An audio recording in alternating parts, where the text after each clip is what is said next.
नमस्कार, आमी रीता। केमन आছেন सबाई? आशा करी सबाई भालो आছেন और आमराও भालो आছি। आमार नतून आरो एकटी ब्लगे आपनादेर सबाइके स्वागत जानाई। आज दिनटी छिलो सोमवार एबं पौष संक्रांति, ताई पौष संक्रांतिर अनेक अनेक शुभेच्छा जानिये आजकेर ब्लगटी शुरू करलाम। यदिओ ब्लगटी जखन जाबे तखन सेटा पार हये जाबे। तो जाई होक, সময়টা ছিল সকাল 10টা। आज उठेছি अनेक बेला करे, प्राय 8:30 पौने 9टा नागाद। तारपरे फ्रेश हये चा खेये निते प्राय 9टा बेजे गेছে। और एदिक ओदिक करे एकटु बिछाना गुछिয়ে घरटा झाड़ दिएছি, तबे मशाइटा तोला एखोनो हयनि। तारपर सोनाके निয়ে पढ़ते बसिয়েছি और এখন प्राय 10टा बाजे। तो तार ठांडा बोले कोनो बोधबोधा किछुई थाके ना। যদি তাকে জোর করে না মোজা পরিয়ে দিই তাহলে ওইভাবেই সে বসে থাকবে। আর যা কিছু শীতের পোশাক আশাক পরানো জোর করেই পরাতে হয়। হাতে মোজাটা নিয়ে কেমন ঘোরাচ্ছিল দেখেছিলেন? এক ধমক দেওয়ার পর তারপরে সে নিজে নিজে পড়লো, কারণ এর মধ্যেই তার বাবার ফোন এসে পড়েছিল। তো সেটা রিসিভ করতে গিয়ে আমি আর মোজাটা পরিয়ে উঠতে পারিনি। যাই হোক, এই মুহূর্তে বাইরে বেরিয়ে এসেছি আর বাইরের পরিবেশটা বুঝতে পারছেন কি অবস্থা। একদম খুবই খারাপ অবস্থা, রোদের কোনো চিহ্ন মাত্র নেই। বেলা 10টা বাজে। তো বাইরেটা চলে এলাম আর এইরকম ওয়েদারে এত কনকনে ঠান্ডা কদিন ধরে পড়েছে যে কোনো কিছু কাজ করতেই ভালো লাগছে না। কিন্তু তা বলে তো চলবে না, সংসারের কাজগুলো তো করতেই হবে। রোদ উঠতে উঠতে প্রায় কদিনই সেই একেবারে 2টো 2:30 হয়ে যাচ্ছে, সারাদিনে কোনো রোদের দেখা নেই। তো গতকাল অর্থাৎ এরও আগের দিন রবিবার পৌষ সংক্রান্তি ভেবে পিঠে যতটুকু করার খেয়ে করে নিয়েছি। তো তারপর হঠাৎ করে বুঝতে পারলাম যে ওই দিনটি ভুল করে পৌষ সংক্রান্তি ভেবেছিলাম। তো আজ সোমবার, এই দিনটি পৌষ সংক্রান্তি, তো কি আর করা যাবে। তো সকাল থেকে যা কিছু রান্না বান্না হয়েছে একেবারে কচুরি দিয়ে শুরু হয়েছিল আর শেষ হয়েছিল গিয়ে সেদ্ধ পুলিতে। তাতে করে রান্নাঘরের অবস্থা খুবই খারাপ। তাই ভাবলাম আজকে সকালবেলাটা অন্তত কিছুটা সময় রান্নাঘরের পেছনে যদি না দিই তাহলে এখানে আজকে আর কিছুই করতে পারবো না। চারিদিকে তেল চিটে অবস্থা। তাই সকাল সকাল সোনাকে একটু পড়ার কাজ দিয়ে এসে আমি চলে এলাম রান্নাঘরে। তো এটা একটু পরিষ্কার করব, তার আগে স্কচ ব্রাইট আর সাবান মাখিয়ে চারিদিকটা একটু রেখে দিলাম। আর এই মানি প্ল্যান্ট গাছটার দিকে এখন আর একদমই খেয়াল করা হচ্ছে না, কারণ এত ব্যস্ততার দিন কাটছে যে এই ছোটোখাটো এই দিকগুলোতে আর তাকানোর এতটুকু সময় পাচ্ছি না। তো এই বেচারাকেও একটু ছেটে কেটে একটু সুন্দর করে জল দিয়ে রেখে দিলাম। আর তারপরে এখানে রান্না করি বলে প্রচণ্ডই তো তেল চিটে হয়, তাই স্কচ ব্রাইট দিয়ে এখানটা একটু ঘষে পরিষ্কার করে নিলাম।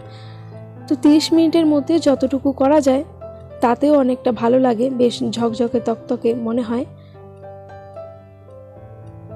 তো কিছুক্ষণ সাবান লাগিয়ে রাখার পর তারপরে সুন্দর করে এখন পরিষ্কার করে নিলাম।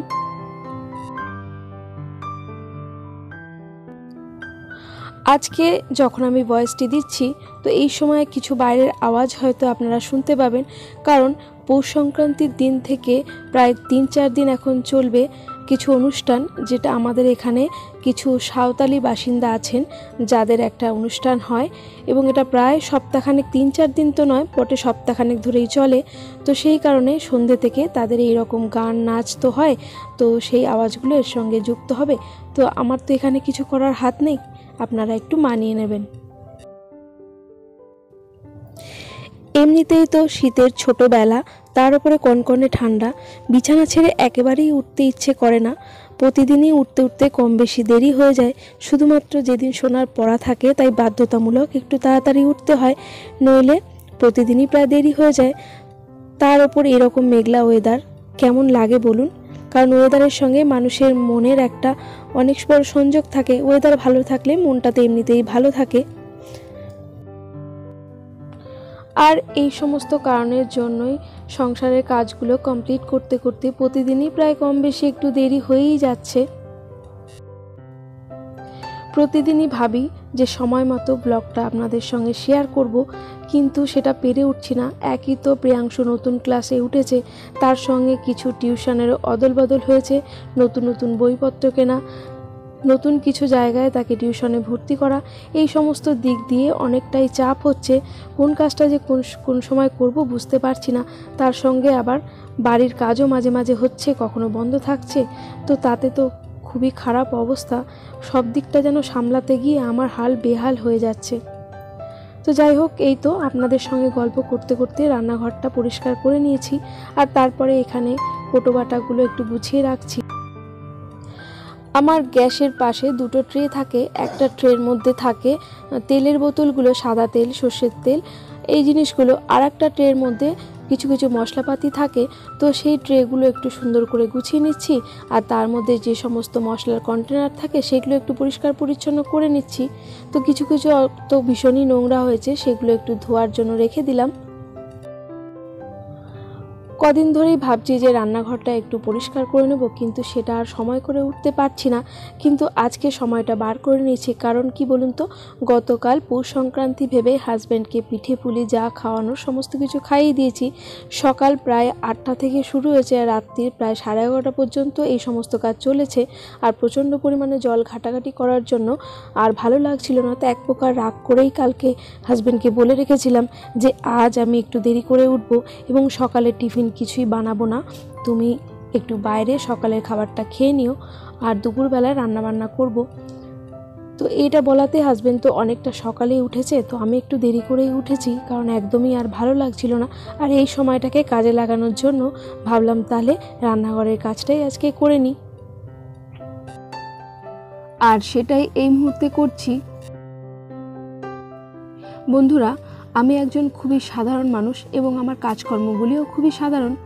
আমার ঘরের আসবাবপত্র থেকে শুরু করে রান্নাঘরের বাসনপত্রগুলো একেবারে সাদামাটা, যেটুকু যা প্রয়োজনীয় সেটুকুই আছে।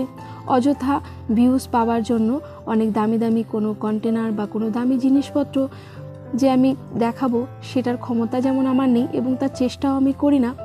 এই সাধারণ জীবনযাত্রার মধ্যে দিয়ে যেটুকু আপনাদের সঙ্গে শেয়ার করা সম্ভব সেটাই তুলে ধরি, অর্থাৎ আমি যেমন তেমনিভাবেই আপনাদের সামনে ভিডিওগুলো তুলে ধরি।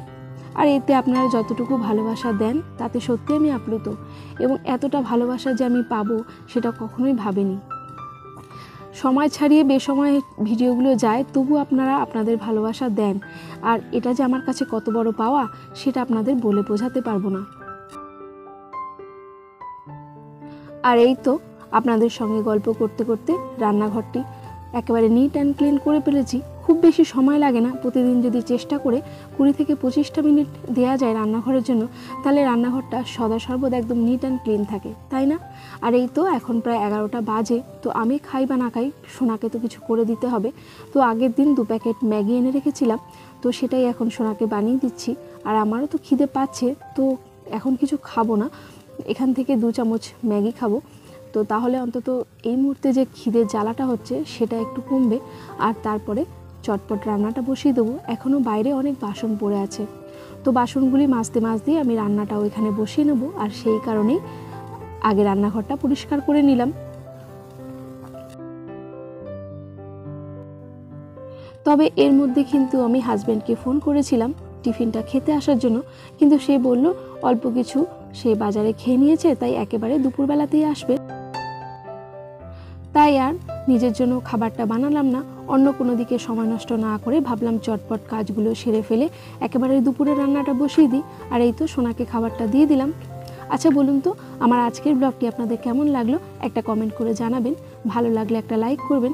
আর এই ধরনের ব্লগগুলি যদি আপনারা প্রতিনিয়ত দেখতে চান তাহলে চাইলে আমার চ্যানেলটি সাবস্ক্রাইবও করতে পারেন, আর যারা যারা অলরেডি তা করে ফেলেছেন তাদের অসংখ্য ধন্যবাদ।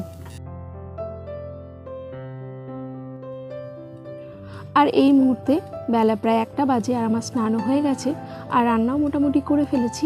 শুধু খাবার সময় একটু ডিমের অমলেট করব, আর হয়তো একটু বেগুন ভাজবো। তো এই সময় সোনাকে একটু আমার ক্যামেরাম্যান হতে বললাম, কারণ অনেক দিন ধরে যে আমি তুলসী তলায় জল দিই সেটা শেয়ার করা হচ্ছে না, তো ভাবলাম এইটুকু আজকে একটু দেখাতেই পারি। আর কি আশ্চর্য জানেন, যখন তুলসী তলায় জল দিতে এলাম আমি তো তখন সূর্য দেবতাকেও জল দিই, তখন হালকা হালকা করে সূর্যদেবকেও দেখতে পেলাম, আর ভীষণ ভালো লাগলো। তো সেটাও একটু আপনাদের সঙ্গে শেয়ার করলাম, তবে ক্যামেরায় খুব ভালোভাবে আর ধরা পড়েনি, সেটাই দেখছি। তো যাই হোক, এরপর থেকে একটু একটু করে রোদ উঠেছে, তবে সেটা গায়ে লাগার মতো না, কিন্তু ভালো লাগছিল যেহেতু রোদ উঠেছে তাই। আর এই যে আমি খাবারটা তখন রেডি করছিলাম, তো হাজব্যান্ড বললো তুমি থালায় থালায় ভাতটা দিয়ে দাও, অর্থাৎ খাবারটা বাড়ো, আর আমি ততক্ষণে ডিমের অমলেটটা ভেজে নিই। তবে আমি ভেবেছিলাম যে একটু বেগুন ভাজা করব, কিন্তু সেটা আর হয়নি, কারণ এখন কদিন ধরে এক নাগাড়ে বেগুন পোড়াই হচ্ছে। তো হাজব্যান্ড তো বাড়ি এসে স্নান তো এখন গরম জলেই করে। তো কাঠের উনুনে একটা বেগুন পোড়া দিয়েছিল, আর সেটাই সে মেখেও নিয়েছে। তো চলুন, হাজব্যান্ডের তো খুব জোরে খিদে পেয়ে গেছে, কারণ সকাল থেকে সেইভাবে তার খাওয়া হয়নি, আর সোনাকেও দিয়ে দিয়েছি। আর সব শেষে এবার আমার নিজের খাবারটাও নিয়ে বসে পড়লাম। আর এই আমাকে তো দেখতেই পাচ্ছেন প্রচণ্ড ঠান্ডা লাগছে। তো মোজাটা যে সকালে কোথায় খুলে রেখেছি আর পাচ্ছি না, তো ওই জন্য দু পায়ে দু রকমের দুটো মোজা পরে বসে পড়েছি। তো সেটা যাই হোক গে, অসুবিধে নেই। আসল উদ্দেশ্যটা হচ্ছে ঠান্ডা আটকানো নিয়ে কথা, তাই না? তো চলুন খাওয়া দাওয়াটা কমপ্লিট করি। তো খাওয়া দাওয়া তো অনেকক্ষণ হয়ে গিয়েছে। এরপর যা কিছু বাসন বেরিয়েছিল সমস্ত কিছু মেজে নিয়েছি, আর এখন বাইরে কিছু জামা কাপড় পরে আছে সেগুলো তুলবো। তো তার আগে ভাবলাম, আমার বোনেরা আমাকে কমেন্ট করে জানিয়েছিল আমি যেন টাইলসগুলো দেখাই। তো এই তো সেই টাইলসগুলো আপনাদের সঙ্গে শেয়ার করছি। সামনে যেটা একটু ব্ল্যাক মতন প্রিন্টেড সেটা হচ্ছে গিয়ে যেটা ফ্লোরে পাতা হবে, আর যেটা একটু ব্রাউন শেডের রয়েছে সেটা জানলার ওপরটা যেমন ডেটো করা থাকে সেখানে পাতা হবে। আর বাকি যেটা স্বস্তিক চিহ্ন রয়েছে ওটা ডেটোতে ঠাকুর ঘরে বসানো হবে। তো কেমন লাগলো টাইলসগুলো একটু কমেন্ট করে জানাবে। তবে এই টাইলসগুলো কিন্তু সবগুলো ভালো নয়, একটু রিজেক্টেড ছিল, সেই কারণে অনেকটা কমের মধ্যে পেয়ে গেছি। কারণ পার পিস ছিল 200 টাকা করে, আর যেহেতু একটু ডিফেক্ট ছিল তো সেই কারণে 80 টাকা করে পড়েছে। তো অনেকটাই সস্তার মধ্যে পেয়ে গেছি, কিন্তু এতগুলো একসঙ্গে পাওয়া যায় না, এটাই একটা আশ্চর্যের বিষয়। এবং যতগুলো পেয়েছি তাতে আমাদের দুটো ফ্লোর ভালোভাবে হয়ে যাবে। চলুন তাহলে আজকের ব্লগটা এই পর্যন্তই রাখলাম। সবাই ভালো থাকবেন, আবারও দেখা হবে।